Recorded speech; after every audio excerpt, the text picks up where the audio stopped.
To finish off the year and kickstart the next run, I am sharing the top 10 art journaling ideas I made in 2025.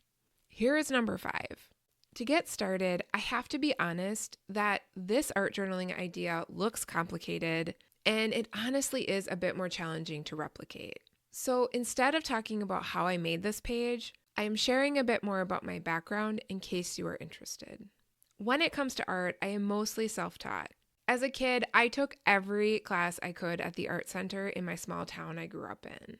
I wove baskets, experimented with watercolor, and even made a batik fabric once. But then in middle school, art classes became more about making something specific. In 7th grade, there was a lesson on pointillism where I painstakingly stippled a landscape scene with 12 Crayola markers that was beyond ugly. Then in 8th grade, there was an assignment to make a pencil drawing based on a photo of an animal. Every year, these drawings were hung in our school cafeteria. I chose to make a polar bear and was miserable through the whole process. Needless to say, what I created did not look like a polar bear, and then I had to endure looking at it every day at lunch for about a month. I couldn't seem to make anything, so I started to believe that I wasn't really good at art. But as an adult, I started to reconnect with my inner artist. I learned to knit when I was 19 and learned to work with color in wool, cotton, and alpaca.